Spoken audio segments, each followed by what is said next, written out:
Chapter 1. Stupid and Rich, Clever and Poor. What can you say about a 25-year-old girl who died? You can say that she was beautiful and intelligent. She loved Mozart and Bach and the Beatles. And me. Once, when she told me that, I asked her who came first. She answered, smiling, "Like in the ABC." I smiled too. But now I wonder, was she talking about my first name? If she was, I came last, behind Mozart. Or did she mean my last name? If she did, I came between Bach and the Beatles. But I still didn't come first. That worries me terribly now. You see, I always had to be number one. Family pride, you see. In the autumn of my last year at Harvard University, I studied a lot in the Radcliffe Library. The library was quiet. Nobody knew me there, and they had the books that I needed for my studies. The day before an examination, I went over to the library desk to ask for a book. 2 girls were working there. One was tall and sporty. The other was quiet and wore glasses. I chose her and asked for my book. She gave me an unfriendly look. "Don't you have a library at Harvard?" she asked. "Radcliffe let us use their library," I answered. "Yes, Preppy, they do. But is it fair? Harvard has 5 million books. We have a few thousand." Oh dear, I thought. A clever Radcliffe girl. I can usually make girls like her feel very small. But I needed that damn book, so I had to be polite. "Listen, I need that damn book." "Don't speak like that to a lady, Preppy." "Why are you so sure that I went to prep school?" She took off her glasses. "You look stupid and rich," she said. "You're wrong," I said. "I'm actually clever and poor."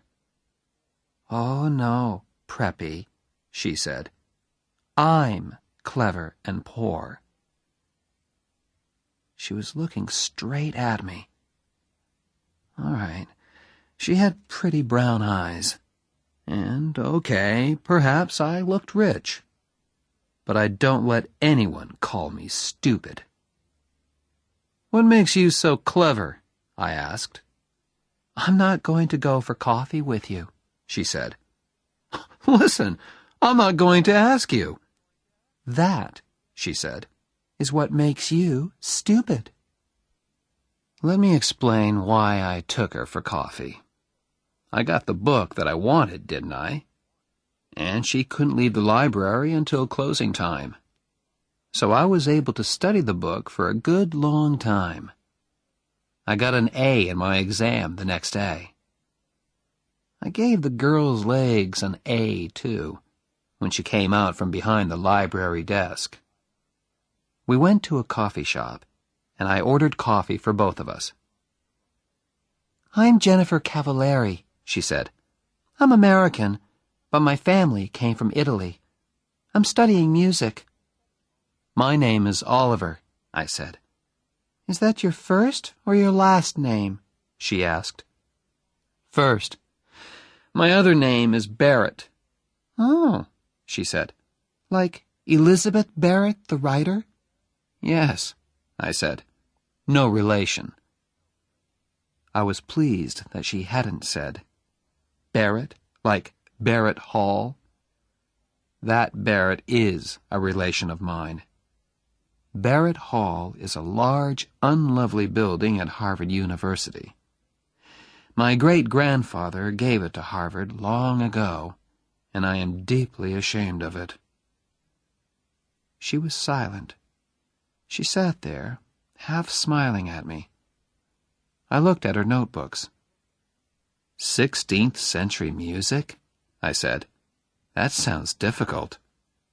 It's too difficult for you, Preppy, she said coldly. Why was I letting her talk to me like this? Didn't she read the university magazine? Didn't she know who I was? Hey, don't you know who I am? Yes, she answered. You're the man who owns Barrett Hall. She didn't know who I was. I don't own Barrett Hall, I argued. My great-grandfather gave it to Harvard, that's all. So that's why his not-so-great-grandson could get into Harvard so easily. I was angry now. Jenny, if I'm no good, why did you want me to invite you for coffee? She looked straight into my eyes and smiled. I like your body, she said. Every big winner has to be a good loser, too. Every good Harvard man knows that. But it's better if you can win. And so, as I walked with Jenny to her dormitory, I made my winning move. Listen, Friday night is the Dartmouth hockey match. So I'd like you to come. These Radcliffe girls, they really care about sport. And why, she asked, should I come to a stupid ice hockey match? Because I'm playing, I answered. There was a moment's silence. I think I heard snow falling. For which team? She said. By the second quarter of the game on Friday night, we were winning 0-0. That is, Davy Johnson and I were getting ready to score a goal. The crowd were screaming for blood, or a goal. I always feel that it's my job to give them both these things. I didn't look up at Jenny once, but I hoped she was watching me. I got the puck and started off across the ice. Davy Johnson was there on my left, but I didn't pass the puck to him. I wanted to score this goal myself. But before I could shoot, 2 big Dartmouth men were after me. In a moment, we were hitting the puck and each other as hard as we could. You, said a voice suddenly. 2 minutes in the penalty box. I looked up. He was talking to me. What did I do? I asked. Don't argue. He called to the official's desk. Number 7, 2 minutes in the penalty box. For fighting. Angrily, I climbed into the penalty box. Why are you sitting here when all your friends are playing? The voice was Jenny's. I didn't answer. Come on, Harvard! Get that puck! I shouted. What did you do wrong? Jenny asked. I tried too hard. Out there on the ice, Harvard were playing with only 5 men. Is that something to be ashamed of? Jenny, please, I'm thinking. What about? About those 2 Dartmouth men. When I get back onto the ice, I'll break them into little pieces. Do you always fight when you play hockey? I'll fight you, Jenny, if you don't keep quiet. I'm leaving. Goodbye. I looked round, but she had gone. Just then, the bell rang. My 2-minute penalty had finished.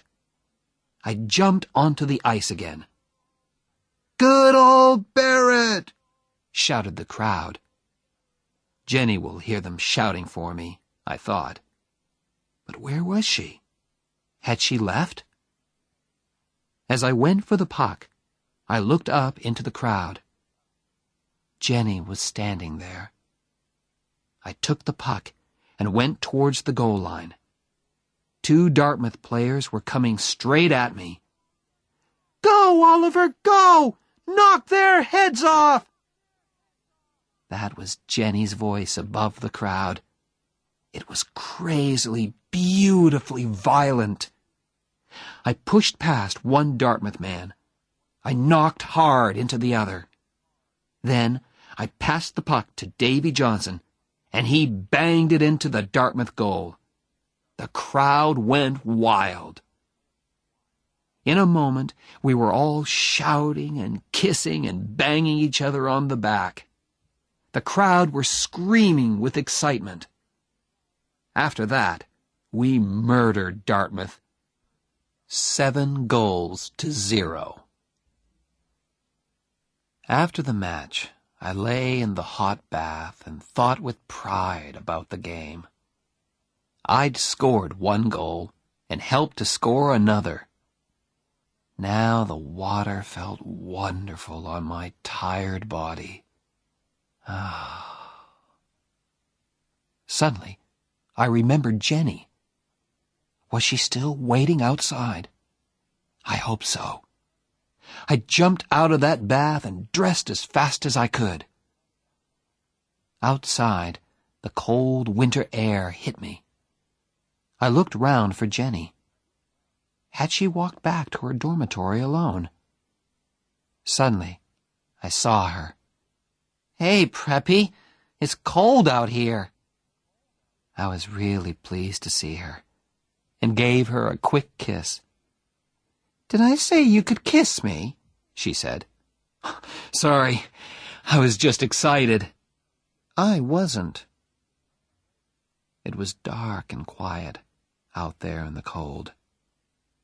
I kissed her again, more slowly. When we reached her dormitory, I did not kiss her goodnight. "Listen, Jenny, perhaps I won't telephone you for a few months." She was silent for a moment. "Why?" she asked at last.